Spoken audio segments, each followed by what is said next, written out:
Hey guys, tonight we begin with the far steamier chronicles of medieval bedrooms, where chastity belts were theoretical and reputations were optional. So before you get comfortable, take a moment to like the video and subscribe, but only if you genuinely enjoy what I do here. And let me know in the comments where you're tuning in from and what time it is for you. It's always fascinating to see who's joining us from around the world. Now, dim the lights, maybe turn on a fan for that soft background hum, and let's ease into tonight's journey together. Let's talk about Edward II, King of England, patron of architecture, disastrous military leader, and man so famously uninterested in his wife that medieval chroniclers started getting suspicious. Now, we're not here to speculate, we're here to present what everyone else at the time was loudly whispering about, and the whispers were mostly along the lines of, "You seen him and Piers Gaveston lately?" And Piers Gaveston was Edward's favourite. Not like, "he's a loyal advisor" favourite. More like, "Here, take this earldom, my crown jewels, and half the royal treasury" favourite. He dressed better than the Queen, danced harder at parties, and had his own entourage, while Isabella of France, Edward's actual wife, sat there like a forgotten side quest. Edward gave Piers lands, titles, and what historians have politely called conspicuous affection. The barons hated it. Isabella hated it. Honestly, everyone but Edward hated it. And when the nobles finally got fed up and exiled Gaveston, Edward brought him back faster than a teenager unblocking their ex. This happened multiple times. Eventually they murdered Gaveston, brutally. And you can bet that didn't go over well.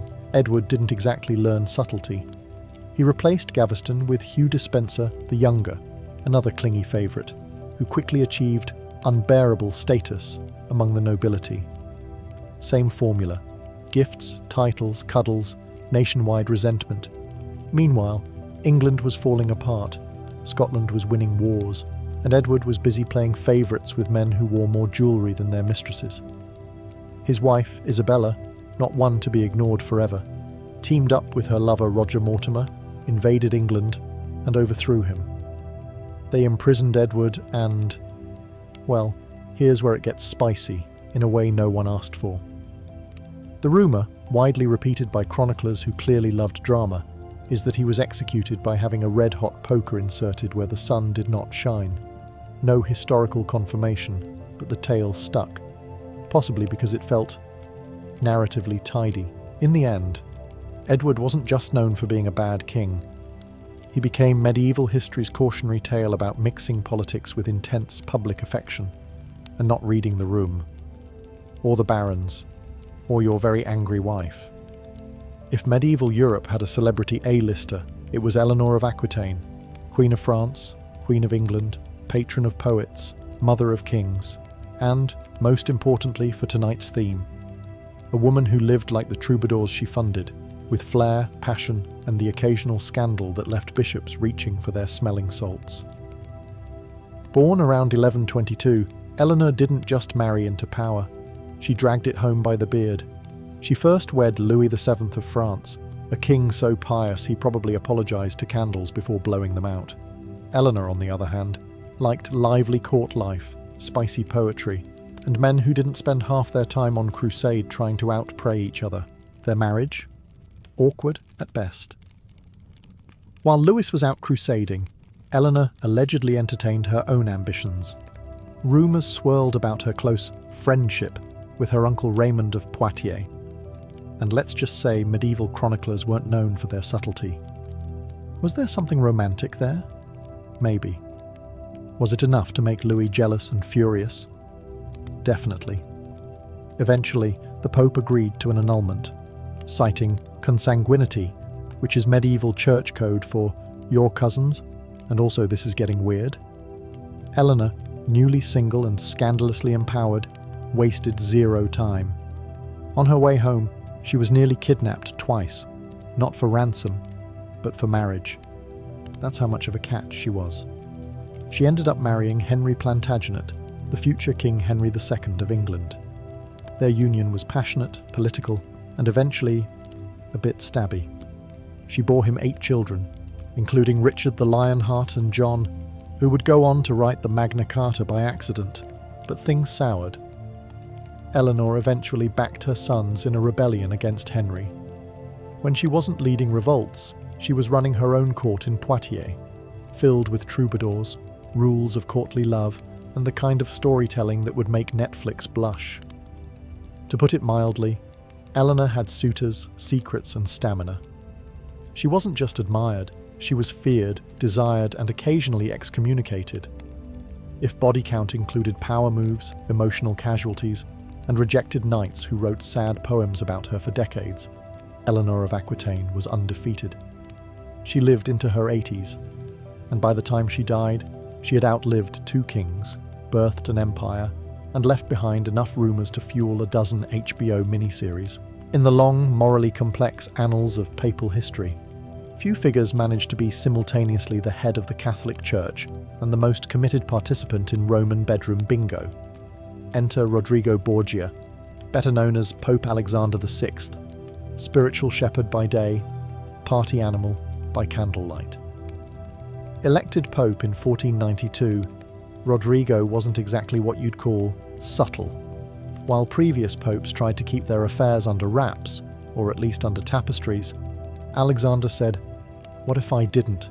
and proceeded to turn the Vatican into something resembling a high-budget Renaissance soap opera. He had mistresses, children, and favourite cardinals, many of whom shared his last name, because yes, nepotism was basically family tradition. His most famous mistress was Vanozza dei Catane, with whom he had several children before he became pope, and kept close after.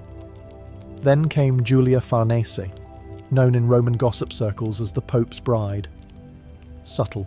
Among his children were Cesare Borgia, who inspired Machiavelli's The Prince, and Lucrezia Borgia, who inspired every rumour involving poison rings, incest, and medieval mean girl tactics.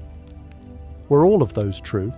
Historians say probably not, but did people want them to be true? Absolutely. Alexander's Vatican was filled with art, corruption, wine, feasts, and what some chroniclers delicately called excessive merriment.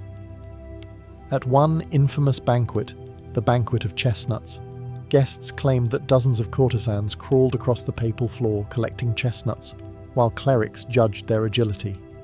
No word on the scorecards. And through all of this, Alexander kept his position, smiling, scheming, and occasionally blessing people with the same hands he used to sign off on bribes. His enemies were many, but his influence was greater. He was charming, cunning, and utterly unbothered by the contradiction of running the church like a feudal nightclub. In the end, Pope Alexander died the way he lived, dramatically. Possibly poisoned, possibly by accident, possibly while trying to poison someone else.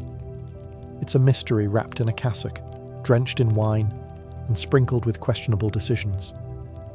If holiness was measured by restraint, Alexander VI would be disqualified.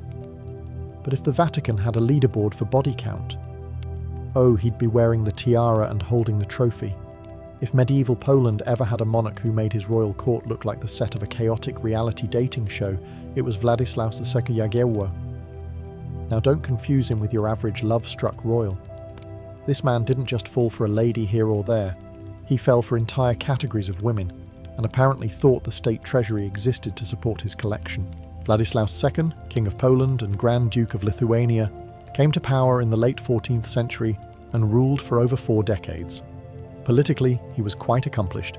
He converted Lithuania to Christianity, forged alliances, and oversaw a dynasty. But romantically, that's where the budget started bleeding. To be fair, he married well. His 4 wives were politically strategic, but beyond the chapel, Władysław seemed to have no off-switch. He collected mistresses like some people collect stamps, except stamps don't require dowries, manners, titles, and elaborate fur-lined dresses. By the time he hit his 60s, in an era where most men didn't survive a strong breeze, he was still going strong. One chronicle even mentions that his vigour was unmatched, which is medieval code for he kept the royal bed constantly occupied. His court documents actually list dozens of expenditures labelled gifts for the lady, and no one had the courage to ask which lady. Local nobles started grumbling.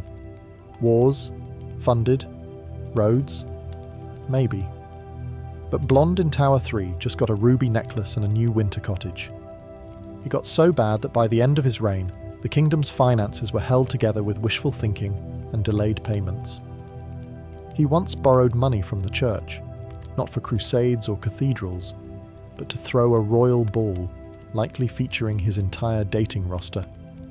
And yet, the people still respected him, partly because he won battles and partly because, well, how do you stay mad at a guy who's broke from buying too many girlfriends matching ponies?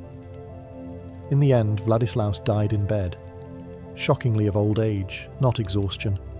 His legacy lives on in Polish history, and probably in the financial ledgers marked miscellaneous lady expenses. Before Beyoncé, before Marilyn, before even Eleanor of Aquitaine, there was Theodora, the Byzantine bombshell who went from performing slightly raunchy stage shows to ruling the Eastern Roman Empire. And somehow, she managed to do it all without ever officially inventing a hashtag.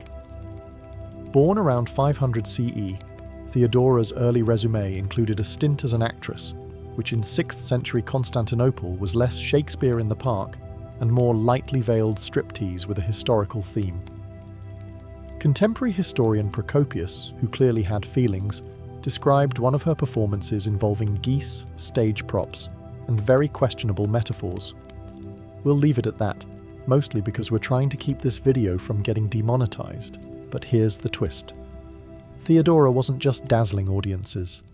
She was smart, shrewd, and possibly the only person in history who successfully used burlesque to enter politics.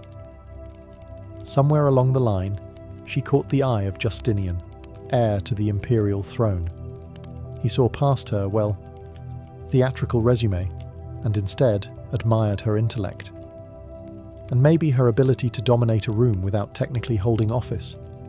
They married, but not before Justinian changed the law so he could marry a woman of her station, which tells you just how much Theodora broke the mold. Once empress, she dropped the feather boas and picked up legal reforms. She passed laws protecting women from trafficking, gave actresses more rights, and even worked on marriage protections.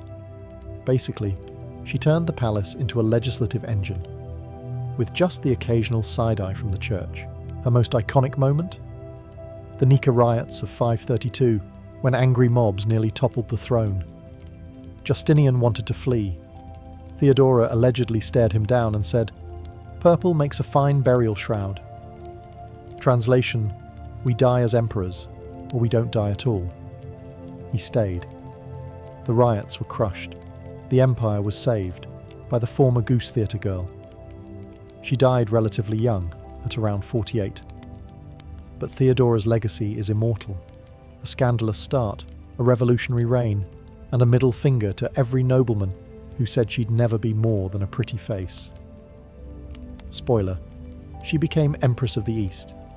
If you've ever wondered how far royal multitasking can go, look no further than Charles II of Naples. A man who somehow managed to collect a hilariously excessive number of children, while juggling more titles than a medieval business card. Charles, who ruled Naples from 1285 to 1309, was supposed to be a pious, strategic ruler, and on paper, he was. He helped solidify Angevin control in southern Italy, wore a crown or three, and even hosted the occasional crusade-adjacent conversation. But when he wasn't busy signing treaties or pretending Sicily wasn't a flaming disaster, he was apparently very busy in other areas. Let's start with the family tree, which looks less like a royal lineage and more like a hedge with no pruning. Official records list around 14 children with his wife, Mary of Hungary, which was already a medieval flex. But then came the rumoured mistresses, and their children, and the courtiers pretending they didn't notice. How many illegitimate children?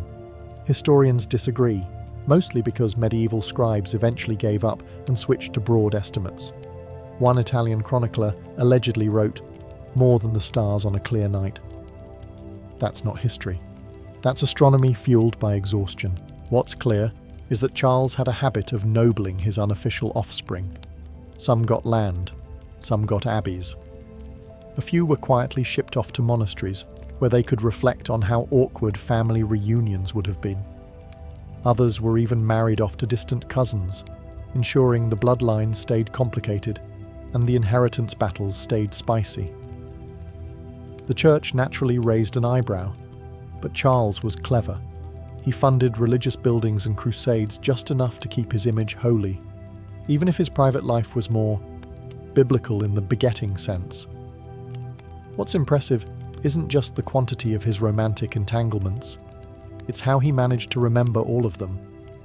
The man was basically the medieval version of a group chat with 40 unread messages titled, "My Kids, Maybe." By the time he died, Charles had fathered a kingdom, a dozen political alliances, and enough children to start a very confused dynasty. His tomb reads, King of Naples and Jerusalem.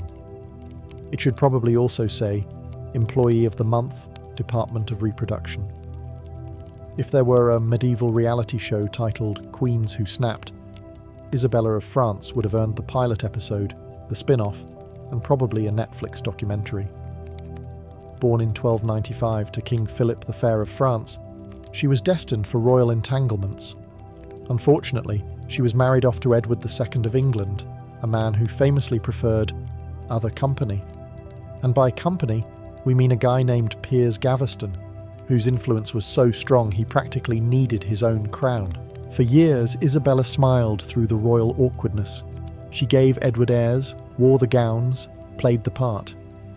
Meanwhile, Edward gave most of his attention, and a disturbingly large chunk of royal treasure, to his favourites. If you're wondering how that marriage survived as long as it did, the answer is medieval Catholic guilt and a complete lack of divorce lawyers. Eventually, Isabella had enough. She returned to France, gathered support, and a lover named Roger Mortimer, whose resume included handsome rebel, and started plotting.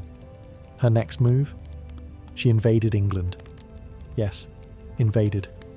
With mercenaries, with her lover, and with the righteous fury of a woman who had sat through one too many dinners with her husband's boyfriend at the table. The coup was swift and decisive. Edward was deposed, imprisoned, and according to some spicy rumours, murdered in a manner not safe for medieval dinner conversation. Mortimer basically ruled England through Isabella for a while, and for a brief moment in history, the English crown was effectively run by a French woman and her hot boyfriend, which feels like an elaborate revenge plot, even by modern standards. Of course, power went to their heads. They spent like there was no tomorrow, made enemies of everyone, and eventually got caught by Isabella's teenage son, Edward III, who apparently decided, enough of Mum's villain era. Mortimer was executed. Isabella was sent to luxurious confinement, not quite prison, but no more royal balls either. Still, Isabella's legacy is undeniable, a queen who turned humiliation into invasion and passion into power. And while England never quite forgave her, historians can't help but admire the sheer audacity of it all. Before there was The Bachelor, there was Henry I of England, except instead of roses, he handed out titles, land, and the occasional awkward family reunion. Born in 1068 as the youngest son of William the Conqueror, Henry didn't inherit the crown. He took it after his brother died in a mysterious hunting accident, which, in medieval terms, means he was probably just the better archer that day. But if Henry was ruthless on the battlefield, he was even more prolific in the bedroom. And by prolific, we mean over 20 mistresses and at least 24 illegitimate children. That's not a king. That's a human fertility festival. Unlike other monarchs who tried to keep their extracurriculars hush-hush, Henry I made no such effort. He acknowledged most of his children, gave them noble marriages, and even brought a few into politics. He was basically running a build-a-bastard workshop, and business was booming. The mistresses came from all walks of life. Noblewomen, commoners, possibly the occasional tavern waitress who made strong eye contact. Henry didn't discriminate. If you could bat an eyelash and pronounce sire correctly, you were halfway to a cottage and a child support stipend. And what about the Queen, you ask? Matilda of Scotland. A respectable woman. Probably had a permanent eye twitch. She gave him 2 legitimate children and then watched as Henry's extended family required a royal flowchart. One of his most famous illegitimate daughters, Sybil, married a prominent noble. Another, Matilda Fitzroy, became an abbess, which feels like the medieval version of putting your phone on airplane mode to avoid family drama. To his credit, Henry wasn't just sowing oats and calling it leadership. He centralised power, reformed the justice system, and laid the groundwork for English common law. But those reforms had to share desk space with baby announcements and uncomfortable family banquets. When he died in 1135, after eating a surfeit of lampreys, which is history speak for fish overdose, England plunged into a succession crisis. Why? Because his only surviving legitimate son had died years earlier. 24 children and not one could legally inherit the crown. That's almost impressive. Henry I, father of a nation, and half the nobility. If you thought medieval queens lived quiet lives embroidering tapestries and politely ignoring their husbands, meet Joanna of Naples, a woman who burned through 4 husbands, suffocated a lover, allegedly, and ran a kingdom like it was her personal drama stage. Born in 1328, Joanna was crowned Queen of Naples at just 16. Her first husband was Andrew of Hungary, who expected to be king. Unfortunately, so did Joanna, and one of them had a more committed fan base. In 1345, Andrew was found hanging from a balcony after a hunting accident in which the only thing hunted was Andrew.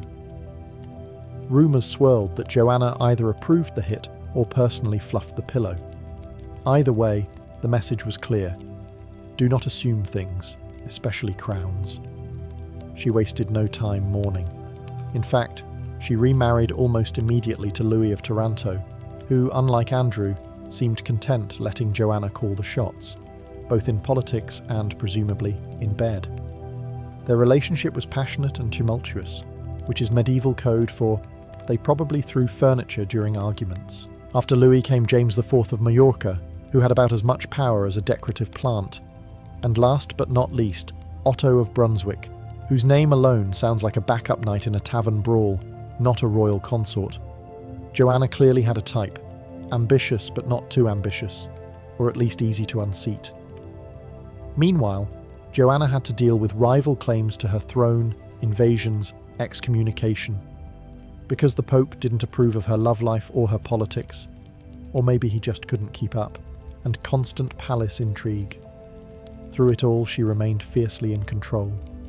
People whispered, chronicles judged. Joanna, unfazed, kept ruling and kept marrying. She may not have invented the phrase, next, but she certainly lived it. Eventually, her enemies caught up. In 1382, Charles of Durazzo invaded Naples, imprisoned Joanna, and, in true medieval overreaction, had her strangled. Possibly with a pillow, possibly as ironic punishment, but history hasn't forgotten her. Joanna of Naples, too bold for her era, too many husbands for the church, and absolutely no regrets. When you're officially titled the Bad, you've either committed an alarming number of medieval crimes, or you really ticked off the chroniclers. In the case of Charles II of Navarre, it was probably both. Born in 1332, Charles inherited the Kingdom of Navarre, a tiny kingdom nestled between France and Spain, and decided that simply being king wasn't spicy enough. So he dabbled in murder, treason, lies, affairs, more affairs, and possibly inventing the medieval version of ghosting. His political resume reads like a do-not-date list with bloodstains. Let's start with his romantic exploits, which were less courtly love and more court-mandated chaos. Charles reportedly had mistresses in nearly every region he visited. Some nobles tried to keep mistresses discreet. Charles had a touring schedule. He seduced noblewomen, married women, widows, basically anyone with a pulse and poor judgment. In one scandal, he allegedly slept with a married lady and then arranged her husband's assassination. Medieval solutions, people. But Charles wasn't just bad in bed, he was bad everywhere. He played France and England against each other during the 100 Years' War, like a high-stakes Tinder game, switching alliances more often than he changed tunics. One week he was brokering peace. The next, he was assassinating French officials and denying it with the medieval equivalent of new phone, who dis. His nickname, the Bad, wasn't a PR mishap. It was earned through bribery, betrayal, poisoning attempts, and at least one confirmed torture dungeon. He was accused of plotting to poison Charles V of France, twice. When called out, he simply denied it with a smirk, which is also how he answered questions about his ever-growing list of mistresses and fatherless nobles. Eventually, karma arrived wearing a monk's robe. In 1387, Charles fell ill and was wrapped in brandy-soaked linen as a remedy. A servant tried to cut the cloth with a candle and accidentally set him on fire. Yes, he died by spontaneous human flambe, a fitting end for a man whose life was a walking scandal. Charles II of Navarre, part king, part chaos goblin, and wholly deserving of his unfortunate nickname.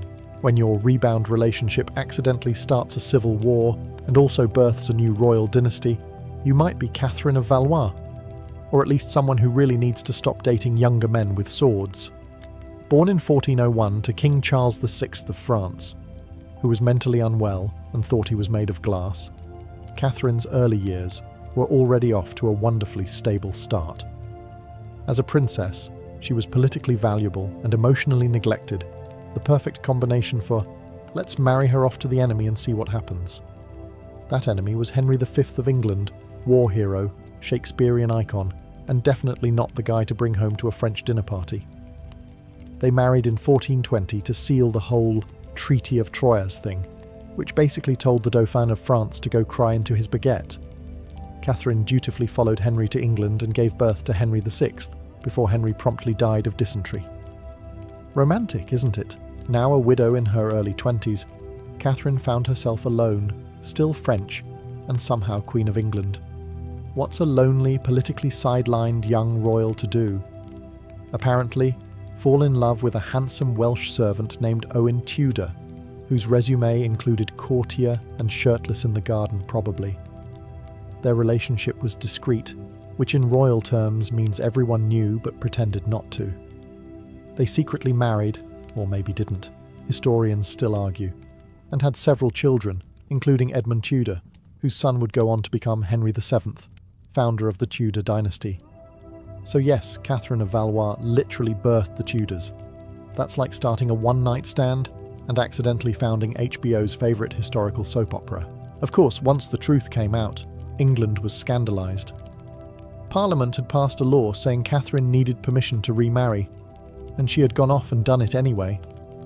The court was shocked, the nobles were outraged, and Catherine, probably sitting in a tower somewhere thinking, worth it. So next time someone says, you're moving on too fast, just remember, Catherine of Valois did it with a younger man, birthed a dynasty, and changed the course of history. No pressure. Let's start with a warning. This one's not funny. It's historical cringe funny, because Gilles de Rais was both a celebrated knight and a medieval nightmare. Imagine if George Washington turned out to be Buffalo Bill, and you're halfway there. Born in 1405 to a noble Breton family, Gilles was the medieval equivalent of rich, hot, and connected. He inherited enormous wealth as a teenager, and rose through the ranks as a brilliant military commander, fighting alongside none other than Joan of Arc. Yes, that Joan. For a time, he was one of France's most admired war heroes, the kind of guy you'd name your sword after. But after the war ended, and Joan was famously barbecued by the English, Gilles had a bit of an existential spiral. Most nobles would turn to prayer, politics, or poetry. Gilles turned to alchemical experiments, demonic summoning, and murdering children. Yes, you read that right. From around 1432 to 1440, Gilles de Rais lured in hundreds of peasant children, promising jobs, choir positions, or safe shelter, and then tortured and killed them in what can only be described as medieval horror movie rituals. He didn't just murder them, he ritually dismembered them, often while reciting incantations or demanding demonic favours. Gilles, you see, believed he could unlock hidden knowledge, or gold, by offering the worst bribes imaginable. But here's the baffling part. For years, no one did anything. Because Gilles was a war hero. He built chapels, he funded passion plays, he even had his own fan base. It wasn't until he ran out of money and started selling off church relics and threatening bishops that the church finally decided, Okay, maybe we investigate now. His trial in 1440 was a spectacle. Hundreds of testimonies, graphic confessions. Even Gilles himself eventually broke down, admitting everything, with a theatrical flair that probably earned him a standing ovation in hell. He was executed by hanging and burning, a rare 2-for-1 special, usually reserved for those who really ticked off the church. So yes, Gilles de Rais was popular, and then he was infamous. And now he's a historical warning about giving too many free passes to national heroes with weird basements. Once upon a French court, in the 15th century, a woman walked in, exposed one breast, and somehow became the standard of royal fashion. This was Agnès Sorel, and she wasn't here to play coy. She was here to redefine monarchy. From the side of the bed. Born around 1422 into minor nobility, Agnès was sent to court in her late teens, where she did what every ambitious medieval woman did: survive, look flawless, and avoid open windows during political scandals. She began as a lady-in-waiting, which basically meant being close enough to power to smell it. And in this case, close enough for King Charles VII of France to notice her and think, well, she seems like good governance material. Charles, still emotionally bruised from the 100 Years' War, and being the guy Joan of Arc had to babysit into action, was deeply taken with Agnès. And rather than sneak around like every other king with impulse control issues, he just made it official. Agnès Sorel became the first woman in French history to be declared the official royal mistress, like being promoted from office fling to salaried chaos. Agnès leaned into her role with the energy of a woman who knew she was both untouchable and magnetic. She influenced court fashion, appearing in gowns with strategically absent fabric, making the boob window a political statement. Monks preached sermons about it, nobles copied it, and the king? He built her a manor. More than eye candy, Agnès was also a political advisor of sorts, whispering into Charles's ear, allegedly encouraging him to stop sulking and start governing again. Some even credited her with pulling the king out of a long depressive fog, essentially therapist with cleavage. She bore him 4 daughters, dabbled in diplomacy, and then, in true medieval fashion, died mysteriously at age 28, possibly poisoned by political rivals who found her too influential, or maybe just from mercury prescribed for parasites. Because medieval medicine, always either dirt or deadly. Her legacy? A new courtly role, massive portraits with strategic nudity, and centuries of imitators trying to balance seduction with statecraft. Agnès proved that being the other woman could make you the main character. In fashion, in power, and in history books written by men who probably needed cold showers. Ah yes, the Tour de Nesle affair, where political intrigue met medieval pillow talk and made the French monarchy look like it was run by teenagers with no impulse control. Let's set the scene. It's the early 1300s. France is ruled by Philip IV, a king so serious he was nicknamed Philip the Fair, not for his justice, but for his cheekbones. He had 3 sons, and they all got married in what was supposed to be a diplomatic hat-trick of dynastic consolidation. One of those brides was Margaret of Burgundy, married to Louis, future king, and part-time medieval himbo. Margaret, like many medieval noblewomen, probably expected a dull life of embroidery, childbearing, and pretending not to notice her husband flirting with the staff. But Margaret had ambitions. She wasn't content with playing queen-in-waiting. She wanted something a bit more thrilling. Enter the Tour de Nesle, a small tower along the Seine that, according to legend, and a lot of gossip, became the secret hookup spot for Margaret and her 2 royal sisters-in-law. Their alleged partners? 2 brothers from a lesser noble family who, unfortunately for them, weren't very discreet. They were seen accepting lavish gifts, like embroidered purses, that happened to be traced back to the princesses. Philip IV, upon learning that his daughters-in-law were playing medieval spin the bottle with the help, launched a full-blown investigation. Torture was used, because of course, and the affair blew up bigger than a French battlefield. The 2 brothers were publicly flayed alive and hanged by their armpits. Margaret and her partners in crime were locked in prison, their reputations forever toast. Margaret got the worst of it. She was kept in harsh, solitary confinement, in a freezing tower where even royal blood couldn't buy her a decent blanket. She died a few years later, possibly strangled on royal orders, or possibly from sheer scandal fatigue. The kicker: this salacious scandal helped end the Capetian dynasty. None of the three sons managed to produce a legitimate male heir, leading to the 100 Years' War and the rise of the Valois. If medieval kings were rated on their ability to wage war and make heirs, Alfonso XI of Castile would be considered an absolute menace.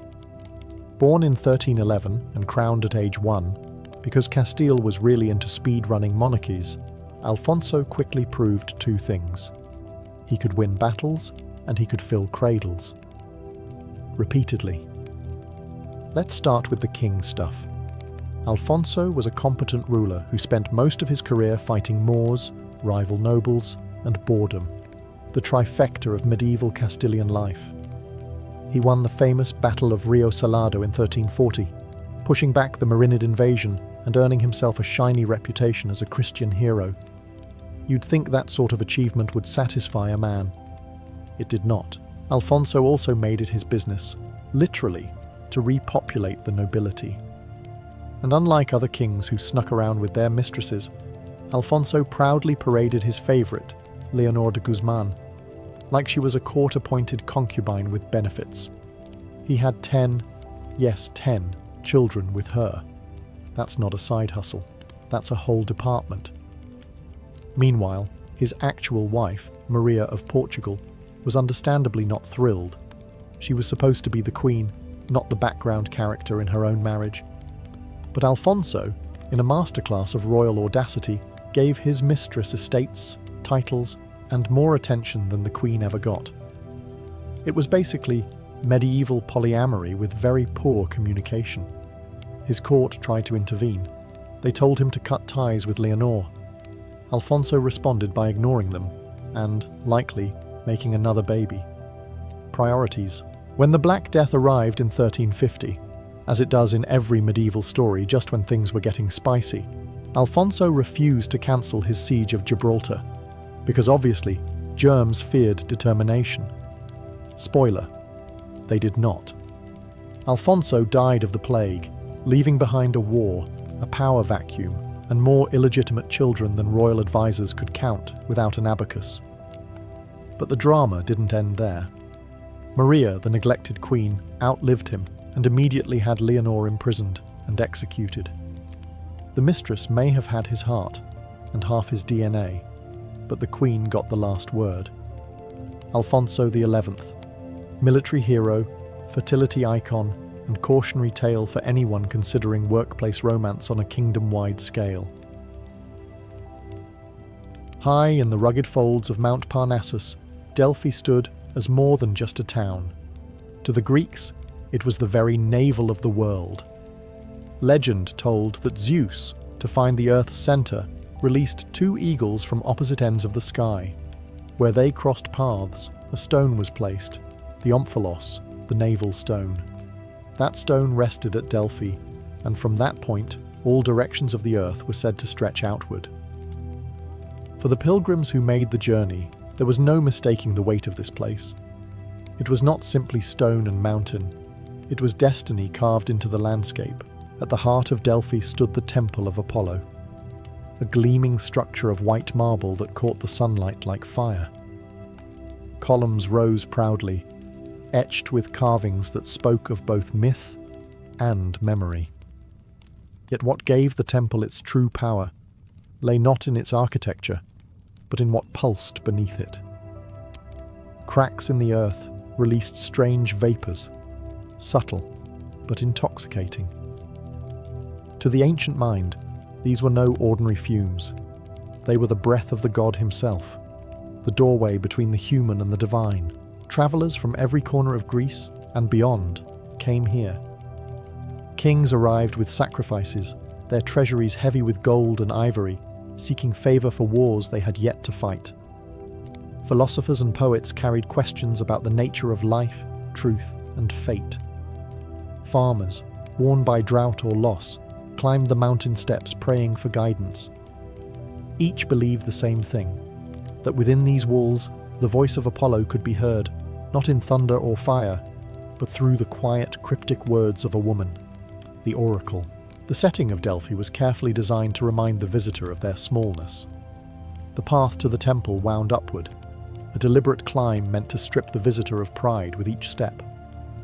On the way, one would pass treasuries built by rival city-states, monuments to victories won, and inscriptions carved into stone that whispered warnings such as, "Know thyself, and nothing in excess." By the time a pilgrim reached the temple gates, they had already been humbled by both earth and stone, ready to hear truths that could change the course of lives, or even the course of history. Here, at the world's sacred center, the Oracle of Delphi awaited. The woman who would become the Oracle of Delphi was not chosen by accident. Known as the Pythia, she was selected with care from among the women of Delphi. She was usually older, past childbearing age, and of unquestioned moral standing. Her life before the temple might have been that of a wife, a mother, or a simple villager. But once chosen, her world changed forever. From that day forward, she ceased to belong to her household or her kin. She became the voice of Apollo, the living bridge between gods and mortals. The transformation into Pythia was not immediate. It began with purification. Before she could even step into the sacred chamber, she bathed in the Castalian spring, whose waters gushed cold and clear at the foot of the mountain. This act symbolized the cleansing of all worldly ties, washing away her past and preparing her for the divine.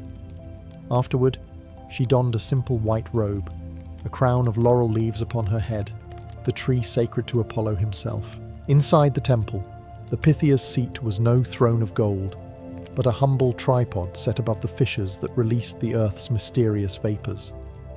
There she would sit, clutching a laurel branch in one hand and a bowl of spring water in the other. The atmosphere was heavy, sweet incense, dim light, the echo of hymns sung by temple priests. It was here that the transformation happened. When the vapors rose, the Pythia entered a trance, her breath becoming shallow, her body trembling as if the god himself had stepped inside her. To the waiting world, she was no longer a mortal woman. She was Apollo speaking through flesh. Her voice, often described as fragmented, muttering, or even raving, was then carefully interpreted by priests.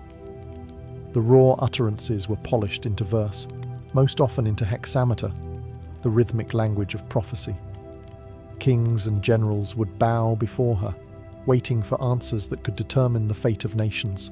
Becoming the Pythia meant giving up the ordinary life of a Greek woman, but it also meant achieving a kind of immortality.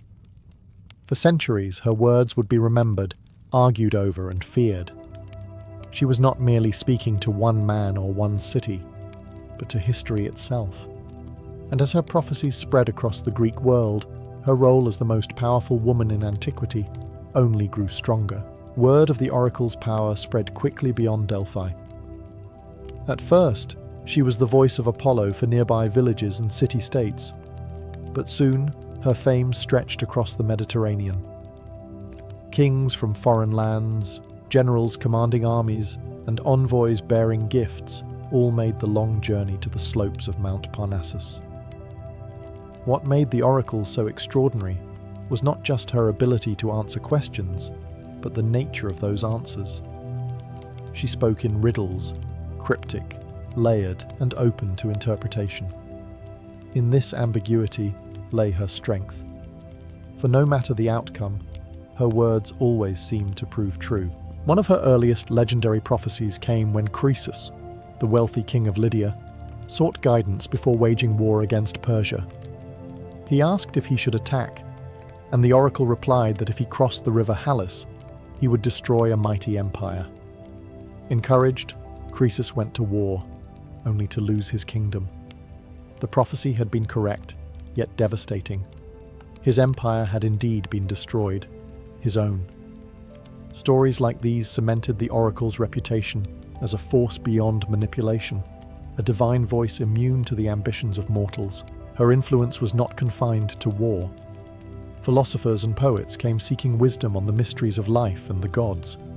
It was at Delphi that Socrates was declared the wisest man in Greece, not because he knew everything, but because he knew nothing. This single pronouncement shaped the path of Western philosophy. Imagine the ripple effect, centuries of thought, debate, and learning, all traced back to a single answer uttered in Apollo's temple. Even city-states consulted her before founding colonies or building laws. When the Spartans prepared for battle, they asked for her blessing. When Athens debated democracy, her words were weighed alongside the votes of men. Her authority was such that leaders often built entire strategies and systems of belief around what she declared. The oracle did not just predict the future, she helped create it. In an age when women rarely held positions of power, the Pythia of Delphi stood apart. Cloaked in divine mystery, she could sway the course of history with a single phrase.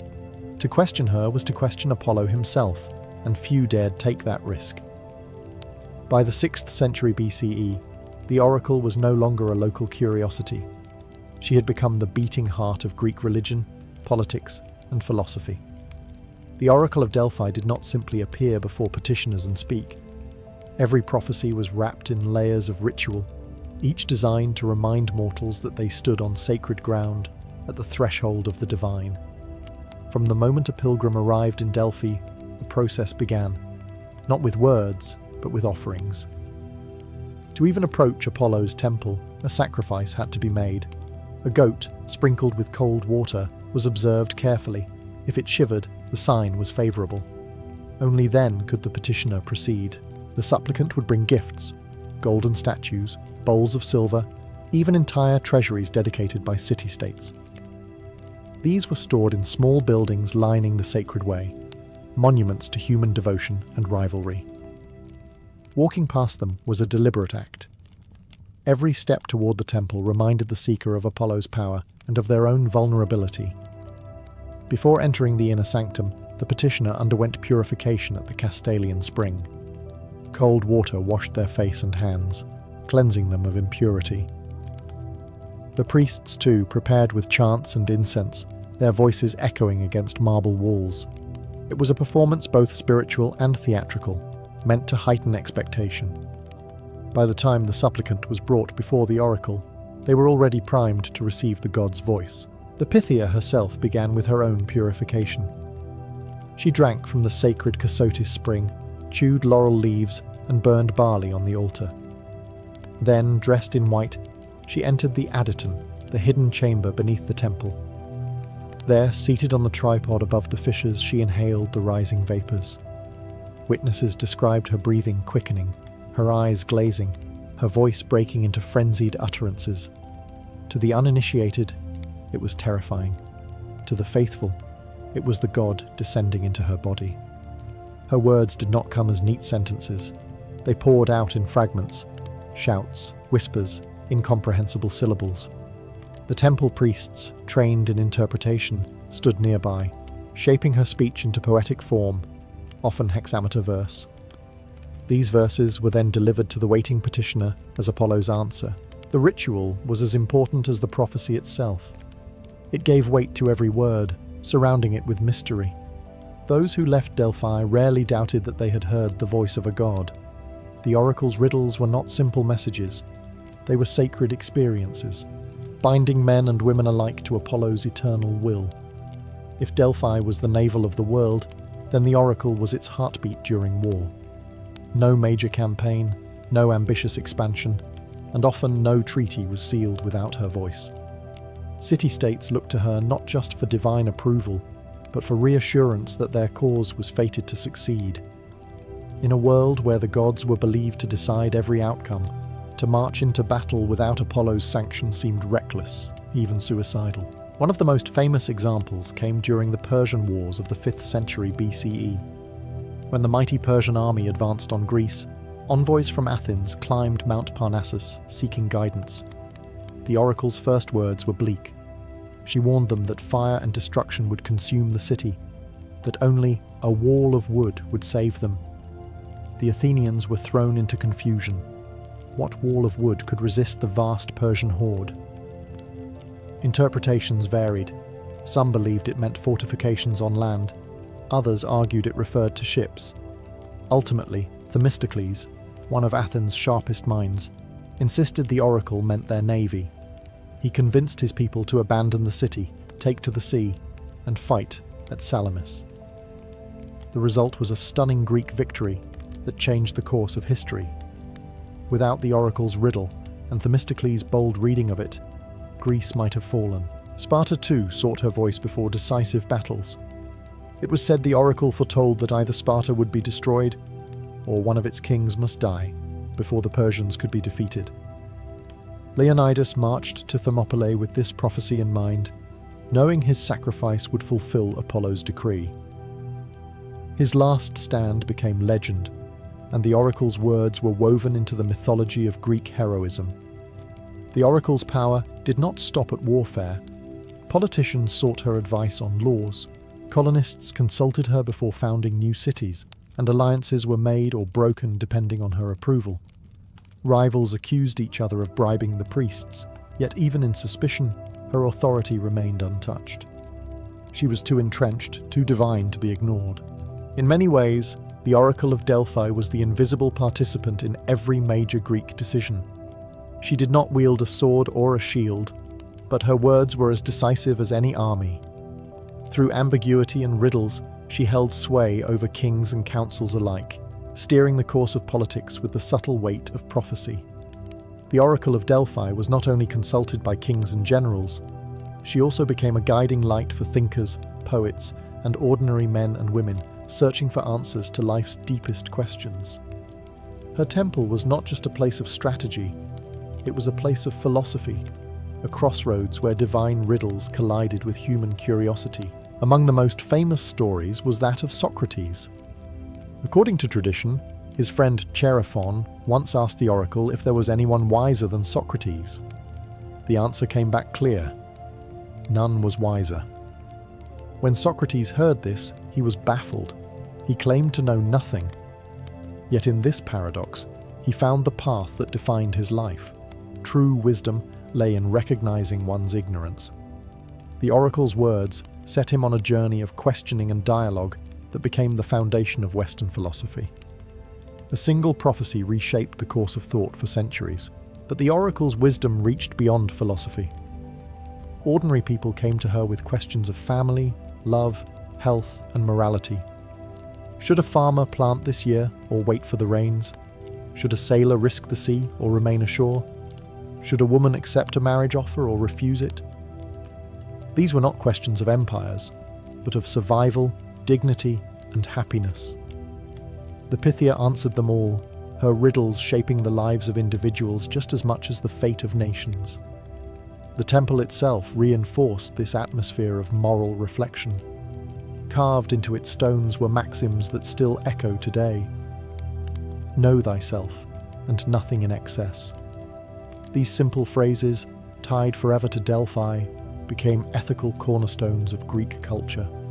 Visitors left not only with prophecy, but with reminders of restraint, humility, and balance. Artists and poets also sought the oracle's guidance, inspired by her riddles to create plays, poems, and myths that carried her voice beyond the sacred precinct. Her influence bled into Greek theatre, literature, and even architecture, where the sense of mystery and grandeur surrounding Delphi inspired countless works. For over 1,000 years, the oracle stood as a source of wisdom in both the public and private spheres. She was at once a counselor to kings and a confidant to commoners. To sit before her tripod was to stand before the unknown itself, and whether you were a philosopher pondering truth or a farmer fearing failure, the oracle's words carried the same weight. Destiny itself whispered through her lips. By the 5th and 4th centuries BCE, Delphi was no longer just a sanctuary. It had become the spiritual and political crossroads of the Greek world. City-states that feuded endlessly still agreed on one thing: the oracle's voice was supreme. To stand in Apollo's temple was to stand at the center of Hellenic identity, where politics, religion, and culture intertwined. The sacred way that led to the temple became a dazzling display of wealth and rivalry.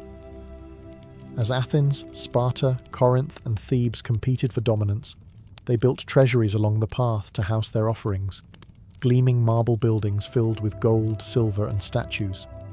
Each city-state sought to outshine the others, not only to honor Apollo, but also to showcase their own power to every pilgrim who passed through Delphi. Walking that path was like strolling through a miniature Greece, each monument a statement of pride and prestige. Delphi's festivals further amplified its fame. Chief among them were the Pythian Games, held every 4 years in honor of Apollo's victory over the serpent Python. These games rivaled even the Olympics, drawing athletes, musicians, and poets from across the Mediterranean. Victors returned home crowned with laurel wreaths, symbols of Apollo's favor. The blending of athleticism, art, and religion at Delphi turned the site into a hub of pan-Hellenic unity, even as rivalries simmered elsewhere. Foreign rulers, too, recognized Delphi's power. Envoys from Egypt, Lydia, and even distant Rome made offerings at the temple.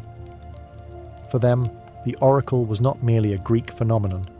She was a universal voice, a bridge between cultures.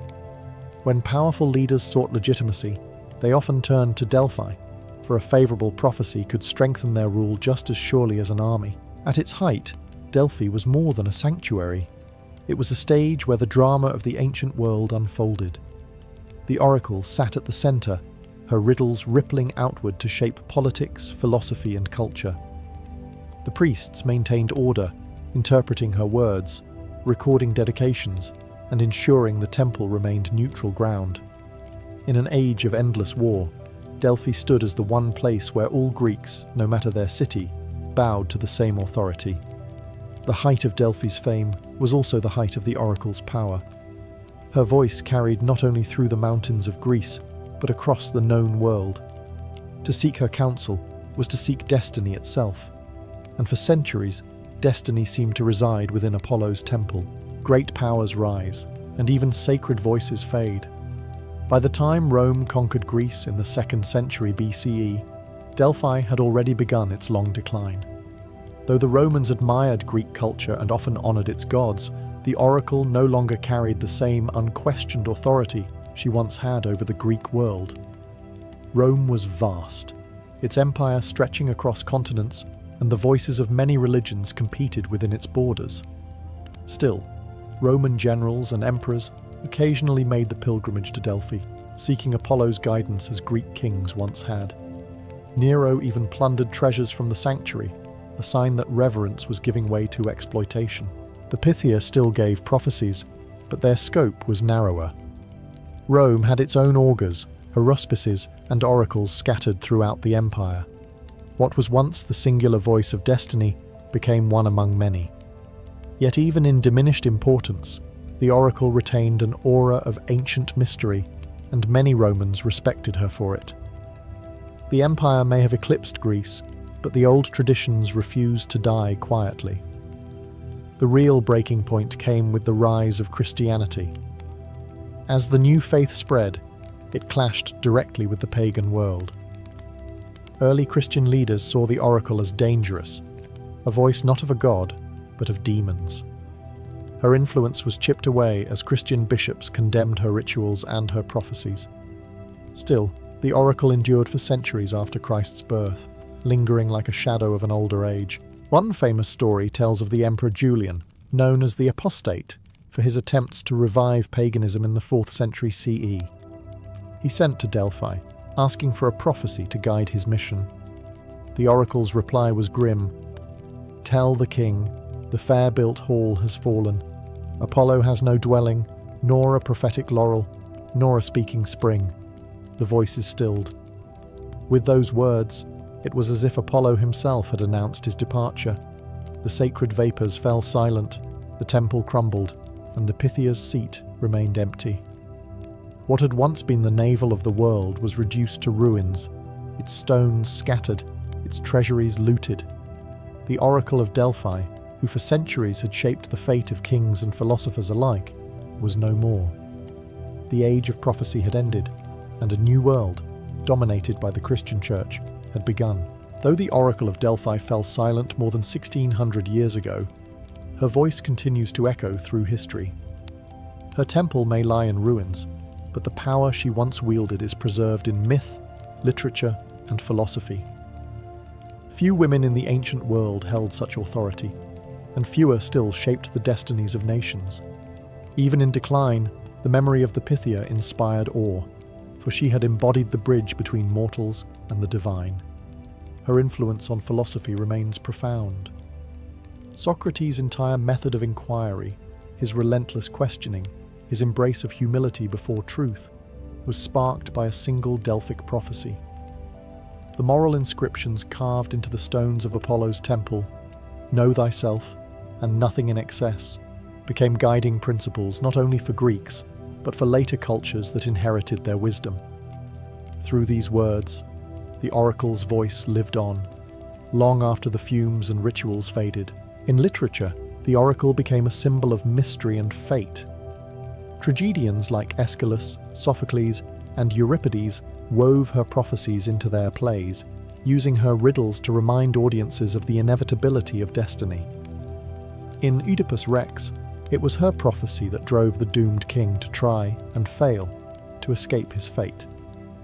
Even when unseen on stage, the oracle's presence loomed large, shaping drama itself. Her influence reached beyond Greece. Romans, Renaissance scholars, and even modern writers looked back to Delphi as a place where human ambition met divine enigma. For Christians, she became a cautionary tale of paganism's decline. For humanists, she was a reminder of the ancient world's thirst for wisdom. In many ways, the oracle became more powerful in memory than she had ever been in life. Today, visitors walk among the ruins of Delphi, the broken columns and toppled stones, whispering of a world where gods and men once conversed. Though the tripod is gone and the sacred vapours have vanished, the aura of mystery remains. Tourists, historians, and dreamers alike climb Mount Parnassus to stand where kings once knelt, imagining the trembling voice of a woman speaking in riddles. The oracle of Delphi may no longer prophesy, but her legacy endures in philosophy, in literature, and in the timeless human desire to seek meaning from the unknown. She reminds us that even in silence, some voices never truly fade. For the Roman soldier, the day did not end when the march was over. In fact, the hardest part often began only after the horn signalled the halt. A legion might cover 15 to 20 miles in a single day, trudging under the Mediterranean sun or through the mud of northern Europe. Each man carried not just his armour and weapons, but also a heavy pack loaded with stakes for palisades, tools for digging, cooking gear, and personal rations. The Romans called these men muli Mariani, Marius's mules, a testament to how much they hauled on their backs. As the column slowed, discipline never wavered. This was not a chaotic sprawl of tired men dropping where they stood. Every soldier knew that their survival depended on order, and order began with the camp. For the Romans, safety came not from chance, but from routine. A legion without walls was exposed, vulnerable to ambush, thieves, or sudden attack. But a legion that built its own fortress each night could rest behind ramparts as secure as any permanent city. When the general chose the moment to stop, his surveyors stepped forward. They carried measuring rods and flags, marking out the precise footprint of the camp. To an outsider, it might have looked like a small miracle. An empty field was suddenly transformed into the outline of a fortress. Lines were drawn for the main streets, for the commander's tent, for the storage of supplies, and for the positions of the cohorts. Every man would know exactly where he belonged before the first shovel struck earth. The work ahead was grueling, but it was also familiar. Soldiers found comfort in repetition. Whether in Spain, Gaul, Africa, or the wild forests of Germania, the process was always the same. The rhythm of construction gave the legion a sense of stability, even in hostile territory. A soldier could look at the newly marked ground and already imagine the protective walls, the glowing fires, and the ordered rows of tents that would rise before nightfall. For the Romans, the march did not end with arrival. The true measure of discipline lay in what came next, turning wilderness into fortress, exhaustion into security, and a patch of foreign soil into Rome itself. The success of a Roman camp began long before the first shovel struck the earth. The general and his officers treated the choice of ground as a matter of life and death, because often it was. A poorly chosen site could mean thirst, disease, or a nighttime ambush. A well-chosen one could turn a weary legion into an unbreakable fortress. The surveyors, specialists known as metators, were the first to move forward once the marching column halted. Carrying staffs, measuring rods, and brightly coloured flags, they spread out across the terrain. Their eyes searched for specific qualities. The ground needed to be firm and elevated, never in a swamp or valley where rainwater might collect. A camp on a hill not only stayed dry, but also gave the soldiers a vantage point to watch for enemy movement. At the same time, the location needed access to fresh water, streams, springs, or rivers, without exposing the camp to flooding. Firewood, too, was considered, for without it, cooking and warmth became impossible, but security was always the top priority. An open field allowed for clear lines of sight, making it harder for enemies to sneak close under cover. If hostile forces were nearby, the chosen ground was sometimes deliberately placed to show strength, projecting Roman confidence. The message was simple: here we stand, and we are ready. Once the site was approved, the metators planted their flags, marking the outline of the camp. This was not done haphazardly. It followed a precise formula. The camp was a square or rectangle, its sides aligned with the cardinal points of the compass. Within moments, the blank landscape was transformed into an invisible blueprint. Soldiers who had never seen this particular field before already knew where their tents would stand, where the gates would open, and where the commander's quarters would rise. This methodical choice of ground was a reflection of Roman discipline itself. Where other armies might scatter in exhaustion, the legions imposed order on chaos. Every patch of earth they touched became part of a greater system. The chosen ground was not just a resting place, it was the foundation for survival and for the projection of Roman power deep into foreign lands. Once the site was marked out with flags, the quiet of the chosen field quickly gave way to the clatter of tools. Every soldier knew what came next. Digging. There was no waiting, no pause to rest aching legs. The legion's security depended on the speed with which they could transform open ground into a defensible fortress. The first task was the ditch, the fossa. Soldiers lined up along the perimeter, each man wielding a mattock or spade. Soil flew as they cut into the earth, heaving dirt into wicker baskets that others carried away. The ditch was not shallow. Depending on the situation, it could be as deep as 9 feet and just as wide, steep enough to make a sudden charge nearly impossible. Even if enemies tried to rush the camp in the night, they would find themselves scrambling at the bottom of a trench, easy targets for Roman javelins raining down from above. The earth dug from the ditch did not go to waste. It was piled inward to form the agger, a raised embankment that added height and strength to the defences. Into this embankment, soldiers drove sharpened stakes, the pila muralia they carried in their packs. When lined up together, these created a sturdy palisade, a bristling wall of wood that crowned the earthen rampart. The combined effect of ditch, mound, and palisade turned the once open field into a formidable obstacle within hours. Speed was everything. Roman commanders expected a full camp, ditches, ramparts, and palisades in place before nightfall, no matter how far the army had marched. The discipline behind this routine was unmatched in antiquity. Other armies might collapse in exhaustion, leaving themselves exposed, but the Romans understood that fatigue was a lesser enemy than surprise. Their walls gave them not only safety, but also peace of mind, allowing soldiers to sleep knowing they were protected. The sound of construction became a familiar rhythm. Shovels striking earth, stakes hammered into place, orders shouted by centurions. What might have seemed like a back-breaking chore to outsiders was, for the legionary, as natural as sharpening a sword. By nightfall, where there had been nothing, there now stood a fortress. Trenches dug, walls raised, and the outline of a Roman city taking shape. The transformation was so swift, so methodical, that enemies often marveled at how an entire army could vanish into a fortified stronghold in the span of a single evening. With the defences rising around them, the Romans turned inward to shape the heart of the camp.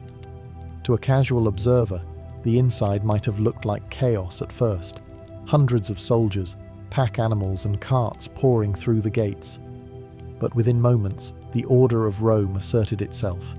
The castra was not a collection of tents thrown together at random. It was a city in miniature, designed with mathematical precision. At the very centre of the camp was the praetorium, the commander's tent. This was no ordinary shelter. Large, spacious, and commanding, it symbolised the authority of the general and acted as the nerve centre for the entire legion.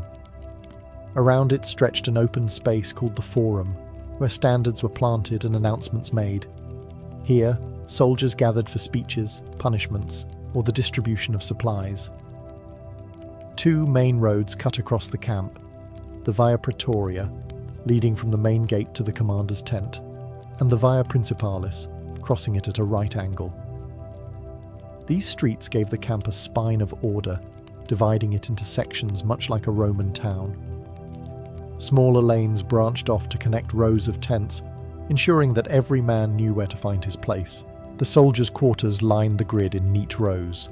Each contubernium, a group of 8 soldiers, shared a leather tent, their gear stacked neatly inside. Behind them, a shallow trench was dug to drain rainwater away, keeping their temporary homes dry. Larger spaces were reserved for the cavalry and artillery, whose equipment required more room. Nearby, storage areas held food, weapons, and spare supplies, carefully guarded and inventoried. Special sections were set aside for craftsmen, cooks, and medics. The camp even had designated areas for latrines, dug deep to reduce the spread of disease. An early example of Roman practicality. Animals, too, had their space, stabled near the gates so they could be brought out quickly when needed. Nothing was left to chance. Every cohort, every officer, every servant had a precise place marked in the invisible blueprint laid out by the surveyors. The effect was astonishing. By nightfall, what had been empty ground in the afternoon was now a walled city with streets, squares, and neighbourhoods. To the legionary, this order was more than convenience. It was reassurance. No matter how far they marched, or how strange the land, they could always walk into camp and feel at home. As the sun dipped behind the hills and the campfires began to glow, the Roman camp did not sink into silence. Discipline demanded that the castra remain as vigilant at night as it was busy during the day. Behind the safety of ditches and palisades, order continued, organised, deliberate, and relentless. The first task of the evening was setting the guard. Each cohort drew lots to determine which men would serve as sentries during the night. No one was exempt. Every soldier eventually faced his turn on the perimeter. To neglect this duty was unthinkable. A guard who fell asleep at his post could doom the entire legion. The punishment was brutal, death, often by being clubbed to death by his fellow soldiers. It was a grim reminder that the safety of thousands depended on the vigilance of a few. The watch was divided into shifts, or vigiliae, each lasting about 3 hours. Trumpet blasts signalled the changing of the guard, ensuring that every soldier knew when his time had come. The sentries took their positions along the ramparts, at the gates, and in the watchtowers built from timber. Their eyes scanned the darkness for any sign of movement, ears tuned for the faintest rustle. To be a Roman sentry was to live suspended between exhaustion and alertness, knowing that enemies might strike at any hour. Inside the camp, order was just as strict. The main gates were locked and secured. Patrols moved silently through the streets, checking that no one strayed where they did not belong. Fires were kept controlled, their light carefully managed so as not to reveal too much to outsiders. Even in rest, the Romans sought discipline. No drunken chaos, no disorderly noise, just the low murmur of men eating, sharpening weapons, or whispering before sleep. The general, too, did not rest in idleness. He and his officers might meet in the praetorium, reviewing the day's march, planning tomorrow's route, or considering intelligence of enemy movement. The camp was not only a fortress, it was a command center, humming with quiet but purposeful activity. To an enemy approaching in the dark, the castra was a daunting sight. Ramparts bristling with stakes, shadows of watchmen pacing, the glow of countless fires behind fortified walls. It was a reminder that the Romans did not simply camp, they created security itself. The night was theirs because vigilance never slept. As the first light of dawn crept over the horizon, the Roman camp stirred to life with the same discipline that had shaped its creation the night before. A trumpet's sharp call broke the silence, signaling that the new day had begun. For the legionary, there was no slow awakening, no lazy stretching around the fire. The camp moved like a living machine, each man trained to perform his part without hesitation. The first order of business was inspection.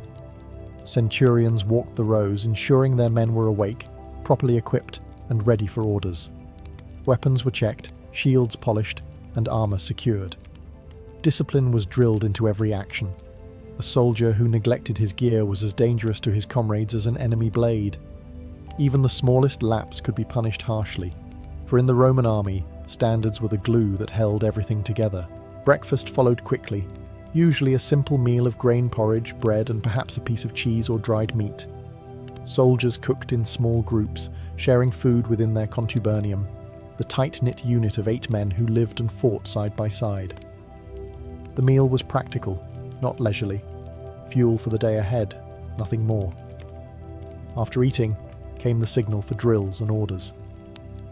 If the legion was to remain in camp, the morning would be filled with training. Soldiers practiced marching in formation, throwing their javelins, or sparring with wooden swords weighted heavier than the real thing to build strength. Engineers checked siege equipment, while craftsmen repaired armor and tools. If the army was preparing to march, however, the focus shifted. Tents were struck, gear was packed, and the camp was readied for dismantling. The general and his officers gathered in the praetorium to deliver commands. Plans for the day's march, potential routes, or battle preparations were announced. Trumpeters carried these signals across the camp, their blasts echoing through the morning air. To the outside world, this might have seemed like the clamour of chaos. But to the Roman soldier, it was music, an orchestra of order. The dawn routine set the tone for the day. Whether training, building, or marching, the legion began with precision, unity, and discipline. In this way, the Roman camp was not just a fortress of wood and earth, but a fortress of routine, one that moulded men into the most effective fighting force of the ancient world. When the order came to move, the Roman camp vanished almost as swiftly as it had appeared. What had been a bustling fortress at dusk was by dawn already in the process of being dismantled, each man performing his role with practiced efficiency. For the legionary, this was routine, another chapter in the endless rhythm of march, build, defend, dismantle, and march again. The first step was striking the tents. Each contubernium worked together, carefully folding the heavy leather sheets and packing poles and ropes. Nothing was left behind. Discipline demanded that the camp's footprint vanish with the army. Fires were doused, ashes scattered, and trenches filled in. The ground might still bear scars of digging, but to an approaching enemy, the Romans left little of use. Next came the palisades. The wooden stakes that had bristled along the ramparts the night before were pulled from the earth, cleaned and bundled. Each soldier carried a share, just as he had carried them the day before. These stakes, along with shovels and tools, were as vital to the legion as swords and shields. Without them, the army would be naked at night. Roman strength lay not only in its weapons, but in its ability to create fortresses wherever it went. Supplies were loaded onto wagons and pack animals. The quartermasters oversaw the process with strict attention, ensuring that food, weapons, and equipment were balanced across the baggage train. Order of march was carefully arranged. Scouts and cavalry led the way, followed by engineers, then the legions in disciplined columns. The baggage train and camp followers travelled in the middle, protected by soldiers on all sides, while rear guards kept watch against ambush. Before leaving, officers inspected the site one final time. Nothing of value was to fall into enemy hands. Even waste was buried, partly for sanitation, partly to deny enemies the chance to track the legion by its refuse. The Romans moved like a tide, sweeping in, reshaping the land, and then receding, leaving little more than memory. When the trumpet sounded, the legionaries hoisted their packs and fell into formation. The camp that had been their home, their fortress, and their protection disappeared behind them. Ahead lay another day's march, and by nightfall, another field would be transformed into Rome. The cycle continued, as endless and disciplined as the empire itself. Though the nightly camp routine was a cornerstone of Roman discipline, not every situation followed the same script. The legions were nothing if not adaptable, and special circumstances often forced them to adjust their castra to suit the demands of terrain, season, or strategy. One such circumstance was the winter camp, the Hiberna.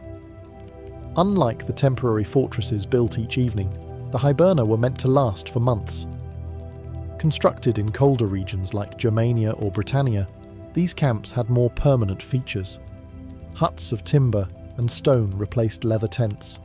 Deeper ditches and stronger walls were dug, and granaries were built to store the season's supplies. These camps became small towns in their own right, complete with workshops, stables, and even bathhouses, reminders that Roman comfort could be carved into the harshest frontier. During sieges, the camp took on a different form entirely. If a legion encircled a city or fortress, it would build not just one camp, but often a ring of them, connected by ditches and walls that both protected the Romans and hemmed in their enemies. These camps might last weeks or months, sometimes longer than the city under siege itself. Here, engineering genius came to the fore. Towers, siege ramps, and supply depots were integrated into the camp's design, turning it into a vast war machine bristling with intent. Emergencies called for another layer of adaptation. If a sudden threat loomed, the legions could raise a camp in astonishing speed, sometimes in less than 2 hours. In these cases, the ditch might be shallower and the palisade rougher, but the principle remained the same. Never rest without defences. Even under ambush, Roman soldiers instinctively sought to impose order on chaos, creating barriers with wagons, stakes, or anything at hand until the full castra could be built. Geography, too, demanded flexibility. In rocky terrain where ditches could not be dug, walls of piled stone substituted. In deserts, water sources dictated layout, and tents clustered tightly around wells. Wherever they went, the Romans reshaped the land to suit their needs, but always within the disciplined framework of the castra. These adaptations proved the genius of Roman military culture. The camp was not a rigid formula, but a living system, able to flex under pressure without breaking. Whether in winter cold, siege warfare, or sudden danger, the Romans always built their fortress. To them, safety was not luck. It was labour, discipline, and the certainty of routine. The Roman camp was more than a nightly fortress. It was a statement of power, order, and identity. Wherever the legions marched, they carried Rome itself into foreign lands. The castra was not simply a place to rest. It was the embodiment of Roman discipline, repeated so often that it became second nature to every soldier. And when the empire expanded, the traces of these temporary fortresses became permanent marks on history. Many Roman towns and cities began as camps. The grid layout of streets in places like Cologne, Vienna, and Chester can still be traced back to the design of a legionary castra. What was once the Via Praetoria became a main thoroughfare. The Praetorium evolved into a civic centre, and the regular rows of tents turned into city blocks. In this way, the Roman way of war left behind not only ruins of walls and forts, but entire urban landscapes. The legacy of the camp also shaped military thinking for centuries to come. Medieval armies, though far less disciplined, often imitated aspects of Roman encampments, raising palisades and digging ditches whenever possible.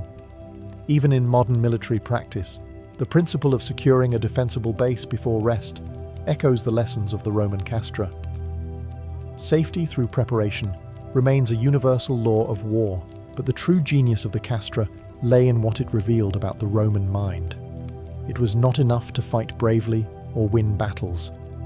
To be Roman was to impose order, to turn wilderness into structure, and to never allow chance to dictate survival. Every ditch dug, every stake driven, and every street marked in the dust was an act of civilization as much as an act of war. For the legionary, the camp routine was tedious, backbreaking, and relentless. Yet it was also the foundation of his security. Behind those walls he could eat, sleep, and prepare for the next day's march. In the long years of campaigning, the castra became as familiar as his shield, a constant reminder that wherever he went, Rome went with him. Today, archaeologists still uncover the outlines of these temporary cities. Faint ditches, remnants of stakes, and the telltale grids carved into the earth. They are silent testimonies to a discipline so ingrained that it built empires and left traces lasting 2,000 years. The Roman camp was never just routine, it was Rome itself, rebuilt each night and carried into eternity. The life of a Roman recruit usually began far from the battlefield. Most of the men who would one day march beneath the legionary standards were ordinary youths drawn from the soil of Italy or the provinces. Some came from quiet farms, where they had spent their lives behind a plough, hardened by work, but untouched by the discipline of military order. Others came from the bustling city streets of Rome itself, where poverty was common, and the lure of steady pay and the promise of bread and coin tempted many to enlist. For the poor farmer, enlistment meant relief from endless toil with little reward. A soldier's pay, though modest, was guaranteed, and the promise of spoils after campaigns made the risk seem worth it. For the city boy, the army offered a path out of hunger and obscurity. The legions gave structure, food, clothing, and even the possibility of land after years of service. For some, it was less about ambition and more about survival. Yet whether drawn by desperation or adventure, once they stood before the recruiter there was no turning back. The selection process was stern. Examiners checked their bodies carefully. Broad chests, strong arms, sturdy legs were all sought after. Teeth were examined to judge health. Scars or deformities were scrutinized as signs of weakness. Rome demanded not just willingness, but physical endurance. Those who passed were branded as suitable, their lives now bound to the legions. The moment of transformation came with the sacramentum, the military oath. Standing with others who had been chosen, the recruit swore absolute loyalty to his commanders, to his comrades, and above all to Rome.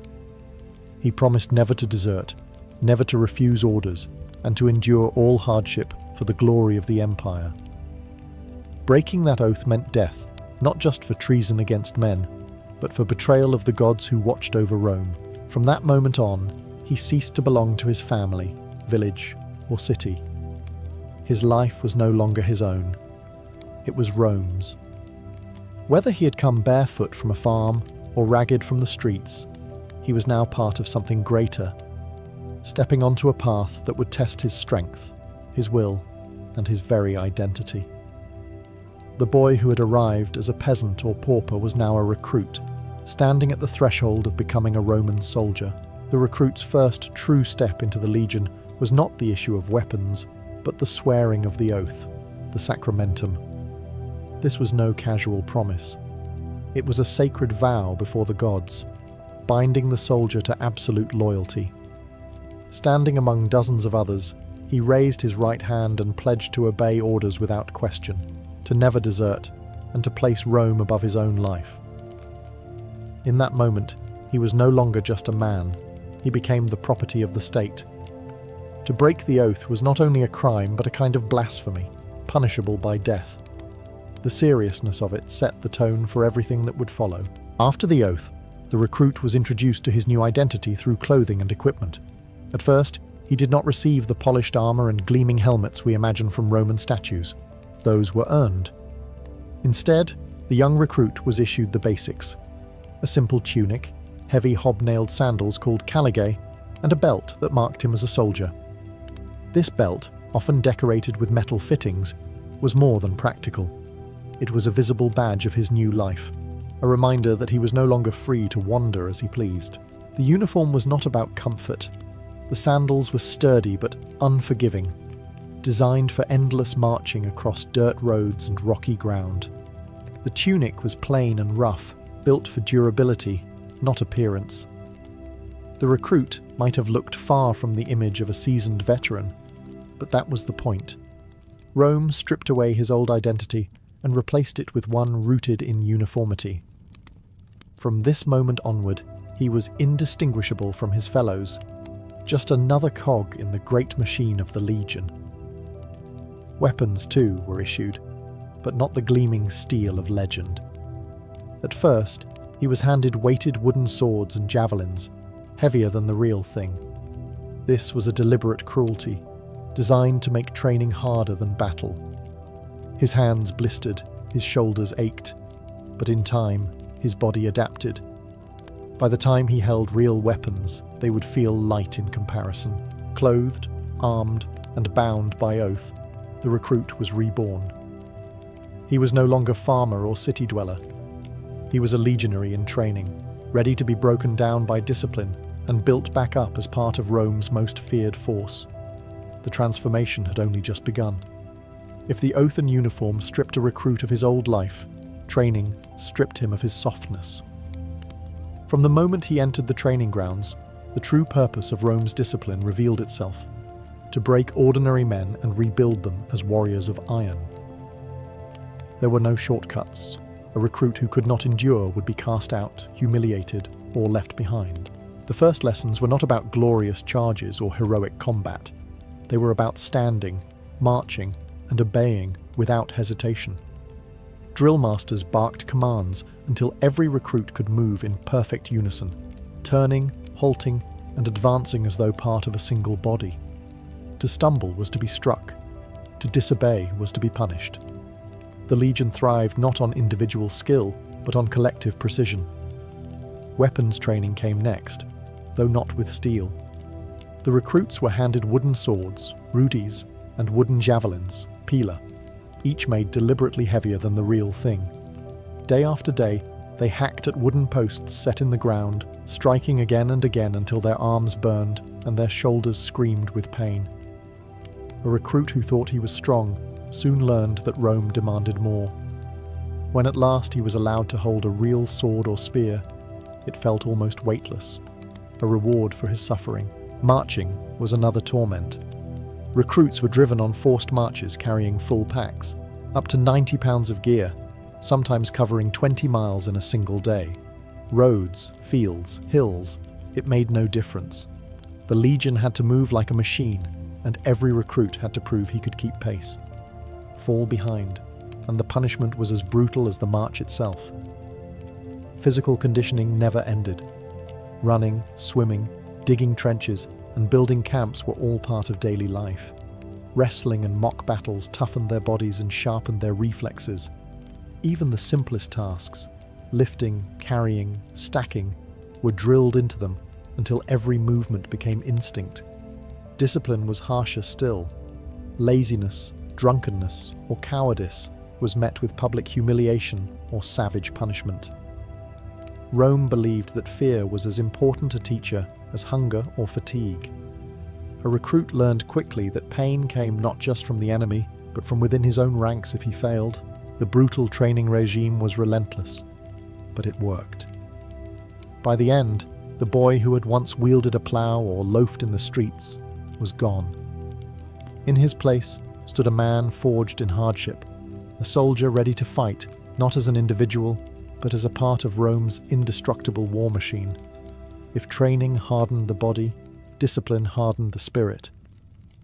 For the Roman recruit, punishment was not an occasional threat, it was the foundation of military life. The army demanded absolute obedience, and every man quickly learned that failure to obey meant pain, shame, or even death. The smallest offences brought swift correction. Arriving late for roll call, mishandling a weapon, or failing to keep armour polished could mean beatings with sticks or whips.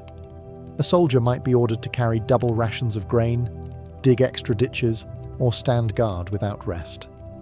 These punishments were not just about the individual. They reminded everyone else that mistakes were intolerable. The legion was a machine, and a weak cog endangered the whole. But when offences grew serious, punishments became terrifying. Cowardice in battle, disobedience in the field, or theft from comrades were considered crimes against the legion itself. One of the most dreaded punishments was fustuarium, death by clubbing, often carried out by the offender's own comrades. It was brutal, but it reinforced the message. The legion was sacred, and no man could endanger it without paying the ultimate price. The most infamous punishment was decimation. If a unit collectively disgraced itself by mutiny, desertion, or disgraceful retreat, the entire group was lined up, and 1 in every 10 men was chosen by lot to be executed by their fellows. The survivors, bloodied and shaken, carried the memory forever. Decimation was rare, but the fear of it haunted every soldier, ensuring loyalty not only to commanders but to each other. Discipline extended even to daily routines. Recruits were taught to maintain spotless equipment, to obey orders instantly, and to never question the chain of command. Centurions, the backbone of Roman discipline, enforced this with unflinching severity. They carried vites, vine staves, as symbols of authority, and were quick to use them on the backs of slackers. To the modern eye it may seem cruel, but to the Romans it was the price of survival. Through this iron system, the legion created men who did not simply fight, they endured. A recruit learned that pain, hunger, and fatigue were temporary, but dishonor was permanent. By suffering together and enduring together, recruits were forged into soldiers who valued discipline above life itself. Rome's strength lay not only in its weapons or tactics, but in this culture of unyielding order. Life as a Roman recruit was not all drills and punishments, though it often felt that way. Each day was carved into strict routines, a rhythm designed to leave no room for idleness, no chance for weakness to grow. The army was as much a school of discipline as it was a school of war, and every hour of a recruit's life was accounted for. The day began at dawn with the blare of a trumpet. Recruits rolled out of their tents, tightened their belts, and assembled in formation for inspection. Centurions paced the lines, scanning for unpolished armor, loose straps, or sluggish movements. Even before breakfast, discipline was enforced. A recruit learned quickly that appearances mattered. Order and readiness were the army's first weapons. After inspection came a simple meal, bread, porridge, or dried rations eaten with fellow contubernales, the small band of 8 men who shared a tent and lived as a family unit. These bonds were vital, for each man's survival depended on the reliability of the others. Once the meal was finished, the real work of the day began. Morning hours were usually reserved for weapons training. Recruits practiced with their heavy wooden swords and javelins, striking posts until their muscles ached. Others drilled in formation, marching in step, executing turns, and learning to respond instantly to shouted commands or trumpet blasts. Endurance exercises followed, running, swimming, and wrestling to toughen the body. Sweat was constant, blisters inevitable, but there was no pity. Afternoons were often devoted to labor. Recruits dug ditches, cut timber, carried stones, and built practice camps. These tasks were not only training but preparation. A soldier needed to be as skilled with a shovel as with a sword, for Rome's strength lay as much in her fortified camps as in her battle lines. Evening brought another meal, followed by lighter duties, cleaning weapons, repairing equipment, or standing guard shifts. The camp quieted under watchful eyes, but recruits rarely enjoyed leisure. Even when not ordered to labor, they knew that any lapse could be punished. By nightfall, the day's rhythm left the recruits exhausted but stronger. Every sunrise began the cycle again. Inspection, training, labor, discipline. The routine was relentless, but its purpose was clear. By stripping away comfort and enforcing order, Rome reshaped raw youths into hardened legionaries who could march, fight, and endure without hesitation. A Roman recruit was not trained to be a lone warrior. He was trained to be part of something larger, a machine of flesh and iron known as the Legion. Individual bravery was valued, but discipline, unity, and loyalty to comrades mattered far more. From his first day, every lesson pressed this truth into the recruit's mind. Survival depended on the man beside him. The smallest unit of the Legion was the contubernium, a tent group of 8 men who shared food, shelter, and responsibility. For the recruit, this became his family. They trained together, marched together, built camps together, and often shared punishments together. Trust was forged through sweat and suffering. If one man faltered on a march, the others bore his burden. If one man shirked duty, all paid the price. Through this, the recruit learned that his actions were never his alone. Above the contubernium stood the century of 80 men, led by a centurion whose authority was absolute. The centurion embodied the spirit of Rome's discipline. To recruits, he was both a teacher and a terror, driving them to perfection with relentless drills and the sting of his vine staff. Yet over time, respect grew. The centurion shared their hardships, marched at their side, and stood in the front line of battle. His presence reminded recruits that leadership in Rome was earned by endurance as much as command. The recruit also absorbed the symbols of the Legion. The eagle standard, carried at the heart of the unit, was more than metal on a pole. It was the soul of Rome itself. To lose it in battle was the ultimate disgrace. Recruits were taught to fight not just for their lives, but for the honor of the eagle and the eternal glory of the Legion. Camaraderie was fostered in other ways as well. Meals were communal, tasks were shared, victories celebrated together. Festivals, sacrifices to the gods, and even the daily routines of singing on the march or setting camp built bonds stronger than family ties. These men were not just companions, they were brothers in arms, bound by the oath of loyalty and the shared grind of training. By the time training advanced, the recruit no longer thought of himself as a farmer's son or a city pauper. He was a legionary, part of a living wall of shields and spears. The legionary spirit had been hammered into him, a spirit that valued unity over self, Rome over all. Training camps hardened the body and forged discipline, but nothing compared to the shock of a recruit's first campaign. Once the oath was sworn and the drills completed, the recruit was sent marching with the Legion beyond the safety of familiar fields. For many, it was the first time leaving home. The road stretched endlessly ahead, and with it came exhaustion, fear, and the dawning realization that war was not glory. It was survival. The first lesson was the march itself. 20 miles a day with nearly 90 pounds of gear strapped across shoulders and hips tested even the strongest. The recruit's pack held stakes for building nightly camps, rations of grain, a cloak, cooking equipment, tools, and weapons. He quickly understood why veterans were called Marius's mules. The burden was as constant as the march. Feet blistered, muscles screamed, but the column moved on. Falling behind was not an option. Then came the reality of camp life on campaign. Each evening, after hours on the road, the exhausted recruits were ordered to dig ditches, raise ramparts, and drive palisade stakes. There was no collapse into rest until the fortress was built. To a recruit, it seemed cruel. To the Legion, it was safety. Under the stars of Gaul, Hispania, or Germania, the lesson was learned. Rome's power came from discipline, not comfort. But the hardest lessons came when the enemy appeared. The first clash was unforgettable. Trumpets blared, dust filled the air, and the recruit found himself shoulder to shoulder in a line of shields, heart pounding as missiles whistled overhead. Drills became instinct. Advance, throw the heavy javelin, lock shields, draw sword. Fear gripped every new soldier, but in the wall of men around him, courage took root. Casualties were inevitable. A recruit's first campaign was often his first taste of death.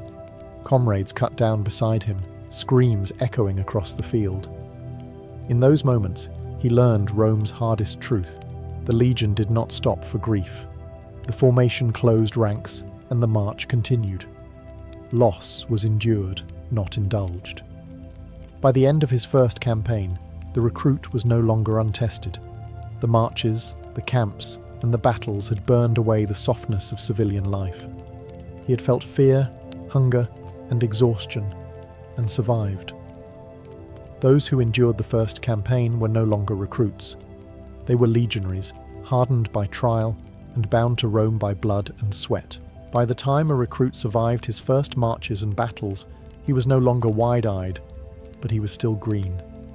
What truly shaped him into a Roman soldier was the time spent among veterans. These hardened men had years, sometimes decades, of service behind them. Their scars, both seen and unseen, told stories of campaigns stretching from the deserts of Africa to the forests of Germania. For the recruit, they were both mentors and relentless judges. Veterans wasted little time breaking in the newcomers. Around the campfires, they taught practical survival skills that no drill master covered: how to pack gear so the weight chafed less, how to dry sodden cloaks over a fire without burning holes, how to spot the first signs of ambush in the rustle of trees. They passed down tricks for stretching rations, sharpening blades, and keeping feet from rotting after endless marches. A recruit who listened carefully might spare himself misery. A recruit who ignored them learned the hard way. But veterans also enforced the culture of the legion. They had little patience for complaints or softness. Newcomers were mocked for blisters, jeered for clumsy sword work, and scolded for slow reactions. It was harsh, but it was the Roman way. Pressure forged resilience. Over time, the recruit discovered that the ridicule faded as his competence grew. When a veteran finally nodded in respect, it meant more than any centurion's barked order. Living among veterans also meant absorbing their stories. Tales of past battles, heroic stands, near disasters, clever victories, circulated through the tents at night. These stories were not idle entertainment. They were lessons in courage, caution, and loyalty. The recruit learned that victory was never guaranteed, but discipline and unity gave Rome its edge. He also learned that death was an ever-present companion, accepted with grim humour. There was camaraderie too. Veterans taught songs sung on the march, crude jokes shared over rations, and rituals before battle. Slowly, the recruit was no longer an outsider, but part of a brotherhood bound by shared hardship. Bonds of trust grew stronger than family ties, for in battle, each man's life depended on the one beside him. By living among veterans, the recruit crossed the final threshold from outsider to insider. He had entered as a raw youth, unsure and untested. Now he was learning to carry himself like a legionary, silent in suffering, steady in formation, and unshakable in loyalty. The transformation was nearly complete.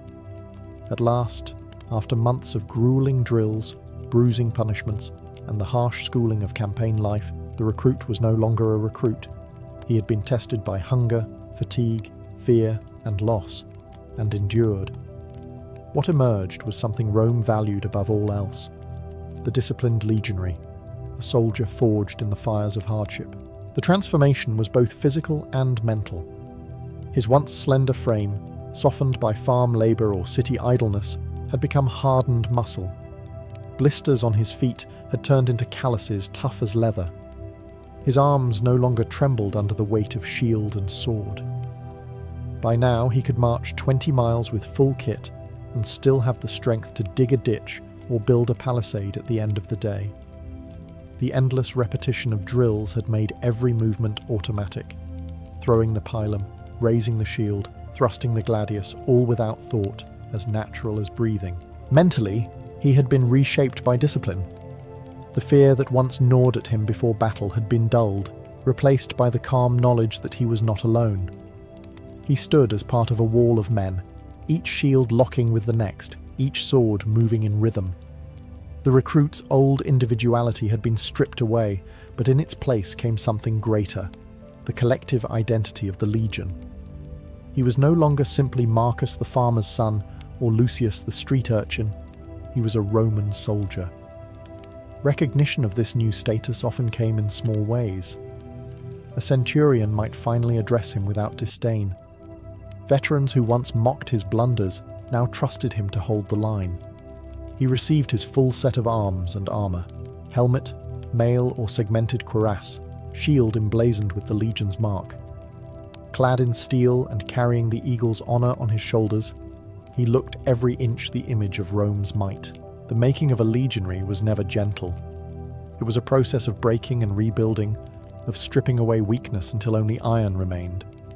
Yet the rewards were clear: steady pay, the prospect of land after service, and above all the pride of knowing he was part of the greatest military machine the world had ever seen. For Rome, the recruit's journey ensured that the legions remained unshakable. For the man himself, it marked the end of boyhood and the beginning of a life defined by loyalty, endurance, and the eternal march of empire.